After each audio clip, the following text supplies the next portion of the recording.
നമസ്കാരം. ന്യൂസ് കേരള പ്രധാന വാർത്തകളുമായി CK നാസർ കാഞ്ഞങ്ങാട്. സ്ത്രീകൾക്കെതിരായ അതിക്രമങ്ങൾക്കെതിരെ അതിരൂക്ഷ വിമർശനവുമായി രാഷ്ട്രപതി ദ്രൗപദി മുർമു. സ്ത്രീകളെ അപമാനിച്ചവർ മാന്യന്മാരായി സമൂഹത്തിൽ വിലസുന്നുവെന്നും ഇത് ഏറ്റവും ദുഃഖകരമായ കാര്യമാണെന്നും രാഷ്ട്രപതി പറഞ്ഞു. മറുവശത്ത് ഇരകൾ കുറ്റവാളികളെ പോലെ ഭയന്ന് ജീവിക്കുന്നു. ഈ സാഹചര്യം മാറണമെന്നും അതിനായി സർക്കാരും നിയമ സംവിധാനവും പോലീസും ഒന്നിച്ചു നീങ്ങണമെന്നും ദ്രൗപദി മുർമു ആവശ്യപ്പെട്ടു.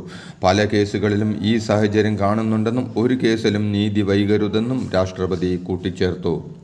വിദ്വേഷം രാഷ്ട്രീയ ആയുധമാക്കി അധികാരത്തിന്റെ പടവുകൾ കയറിയവർ തുടർച്ചയായി രാജ്യത്തുടനീളം ഭീതിയുടെ വാഴ്ചയാണ് സ്ഥാപിക്കുന്നതെന്ന് പ്രതിപക്ഷ നേതാവ് രാഹുൽ ഗാന്ധി പറഞ്ഞു. BJP സർക്കാരിൽ നിന്ന് ഈ കുബുദ്ധികൾക്ക് സ്വതന്ത്രമായ കൈത്താങ്ങ് കിട്ടിയതുകൊണ്ടാണ് അതിനുള്ള ധൈര്യം അവർ വളർത്തിയെടുത്തത്. ന്യൂനപക്ഷങ്ങൾക്ക്, പ്രത്യേകിച്ച് മുസ്ലിങ്ങൾക്ക് നേരെ തുടർച്ചയായ ആക്രമണങ്ങൾ തുടരുകയാണ്. സർക്കാർ സംവിധാനങ്ങൾ നിശബ്ദ കാഴ്ചക്കാരായി നോക്കി നിൽക്കുകയാണ്.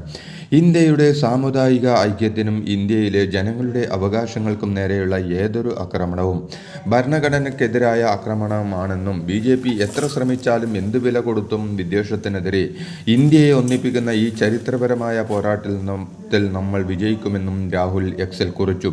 ബീഫ് കൈവശം വെച്ചെന്ന് ആരോപിച്ച് മഹാരാഷ്ട്രയിലെ താനെയിൽ 72കാരനെയും ഹരിയാനയിലെ ന്യൂനപക്ഷ സമുദായത്തിൽപ്പെട്ട യുവാവിനെതിരെയുമുള്ള ആൾക്കൂട്ട ആക്രമണങ്ങളുടെ ചിത്രങ്ങൾ പങ്കുവെച്ചുകൊണ്ടാണ് രാഹുലിന്റെ കുറിപ്പ്. സംസ്ഥാന പോലീസിലെ ADP MR അജിത് കുമാറിനെതിരെ ഗുരുതര ആരോപണവുമായി PV Anvar MLA. MR Ajith Kumar ആളുകളെ കൊല്ലിച്ചിട്ടുണ്ടെന്നും നൊട്ടോറിയൽസ് ക്രിമിനലാണെന്നും അധോലോക ഭീകരൻ ദാവൂദ് ഇബ്രാഹിമിൻ്റെ അദ്ദേഹം മാതൃകയാക്കുന്നുവെന്നും PV അൻവർ പറഞ്ഞു. കൂടാതെ പൊളിറ്റിക്കൽ സെക്രട്ടറി P ശശി പരാജയമാണെന്നും മുഖ്യമന്ത്രി ഇവരെ ഏൽപ്പിച്ച ചുമതലകൾ അവർ കൃത്യമായി ചെയ്തില്ലെന്നും PV അൻവർ കുറ്റപ്പെടുത്തി. ADGP MR അജിത് കുമാറിനെതിരെ ആരോപണങ്ങൾ DGPയോട് റിപ്പോർട്ട് തേടി മുഖ്യമന്ത്രി പിണറായി വിജയൻ. ഇതിന് പിന്നാലെ IPS ഉദ്യോഗസ്ഥർ യോഗം ചേർന്നു. യോഗത്തിൽ മുഖ്യമന്ത്രിക്ക് നൽകേണ്ട റിപ്പോർട്ടിനെ കുറിച്ച് ചർച്ച നടന്നതായാണ് സൂചന. മുഖ്യമന്ത്രിയുടെ പൊളിറ്റിക്കൽ സെക്രട്ടറി P ശശിക്കും ADGP MR അജിത് കുമാറിനുമെതിരെ PV അൻവർ MLA ഉന്നയിച്ച ആരോപണങ്ങൾ ശരിയെന്ന് വിശ്വസിക്കുന്നതെന്ന് പ്രതിപക്ഷ നേതാവ് VD സതീശൻ പറഞ്ഞു.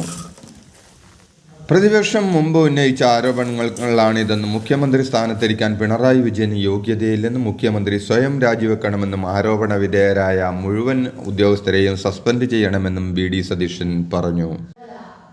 PV അൻവർ MLA ഉന്നയിച്ച ആരോപണങ്ങളിൽ നിഷ്പക്ഷവും സത്യസന്ധവുമായ അന്വേഷണം നടത്തണമെന്ന് KPCC president K Sudhakaran MP ആവശ്യപ്പെട്ടു. ഫോൺ ചോർത്തൽ, കൊലപാതകം, സ്വർണ്ണക്കടത്ത് സംഘങ്ങളുമായുള്ള ബന്ധം ഉൾപ്പെടെ ആരോപണങ്ങളാണ് ADGPക്കെതിരെ MLA ഉന്നയിക്കുന്നതെന്നും സുധാകരൻ പറഞ്ഞു. മുഖ്യമന്ത്രിയുടെ ഓഫീസിനെതിരെ MLA PV അൻവർ ഗുരുതരമായ ആരോപണങ്ങളാണ് ഉന്നയിച്ചിരിക്കുന്നതെന്ന് BJP സംസ്ഥാന അധ്യക്ഷൻ K സുരേന്ദ്രൻ പറഞ്ഞു. മുഖ്യമന്ത്രി തന്നെ ഇതിന് മറുപടി പറയണം. ADGP MR അജിത് കുമാർ മുഖ്യമന്ത്രിയുടെ വിശ്വസ്തനാണ്. ADGP മന്ത്രിമാരുടെ ഫോൺ ചോർത്തുന്നുവെന്നാണ് PV അൻവർ MLA പറഞ്ഞിരിക്കുന്നത്. മുഖ്യമന്ത്രിക്ക് വേണ്ടിയാണോ ഫോൺ ചോർത്തുന്നതെന്ന് മുഖ്യമന്ത്രി തന്നെ വ്യക്തമാക്കണമെന്നും സുരേന്ദ്രൻ പറഞ്ഞു.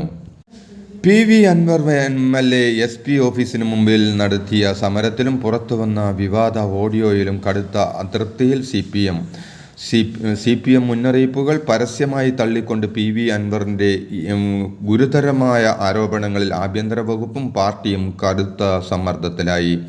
ആഭ്യന്തര വകുപ്പ് പൂർണ്ണ പരാജയമാണെന്നാണ് അജിത് കുമാറിനും P ശശിക്കുമെതിരെ ആരോപണങ്ങളിലൂടെ MLA വിമർശിക്കുന്നത്.